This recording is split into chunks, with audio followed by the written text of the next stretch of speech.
কি পরিমাণ ধোঁকাবাজি চলছে বর্তমানে কি বলবো। আর তো রিসেন্টলি হচ্ছে গোলাপ জল বানানোর কথা আমি অনেকদিন যাবত প্ল্যান করছিলাম। তারপর ইউটিউবে অনেক ঘাটাঘাটির পর বেশ কিছু ভিডিও দেখলাম যে ওনারা হচ্ছে কিভাবে গোলাপ জল বানায়। আমি একদম সেম ভাবে গোলাপ জলটা বানানোর জন্য একে অনেক সুন্দর করে ধুয়ে নিচ্ছিলাম। একদম 2-3 বার করে সুন্দর করে ধুয়ে নেওয়ার পর হচ্ছে আমি এই পাতিলটাতেই কিন্তু হচ্ছে এই গোলাপ জলটা বানাবো। ইউটিউব চ্যানেলে ঠিক যেভাবে এই ভিডিওটা দেখিয়েছে আমি কিন্তু ঠিক সেম প্রসেসে এই গোলাপ জলটা বানানোর চেষ্টা করছিলাম। একটা স্টেপও আমি আসলে মিস করিনি। আমি আসলে দেখতে চাচ্ছিলাম যে একদম পিওর গোলাপ জলটা বানতে পারি কিনা। এখানে হচ্ছে এই পাতিলটা থেকে সব গোলাপ ফুলগুলো উঠিয়ে আমি এখানে একটা স্ট্যান্ড বসিয়ে দিচ্ছিলাম। পরবর্তীতে ভাবলাম আগে গোলাপ ফুলগুলো দিব।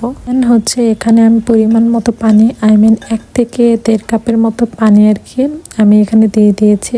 তারপর এটার উপরে হচ্ছে আমি স্ট্যান্ডটা বসিয়ে দিব। আপনারা বিশ্বাস করবেন কিনা আমার জানা নেই, কিন্তু আমি কিন্তু একদম প্রপার স্টেপ ফলো করে এটা বানানোর চেষ্টা করছিলাম। আর এটা লাস্টে যে কি হয়েছে আপনারা জানলে জাস্ট অবাক হয়ে যাবেন।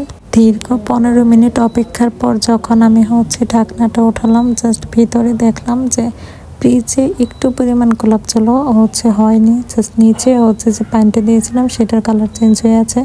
বাট ভিডিওতে কিন্তু এইরকম একেবারে দেখানো ছিল না, একদম সাদা একটা হচ্ছে অরিজিনাল গোলাপ জল যেরকম হয় সেরকম নাকি হয়েছে। বাট আমি কিন্তু প্রপার স্টেপ ফলো করেছি। বাট ফ্রিজে হচ্ছে একটুখানিও হচ্ছে গোলাপ জল কিন্তু উঠেছিল না। তো আপনারা ট্রাই করলে আপনারা কিন্তু আমাকে জানাতে পারেন।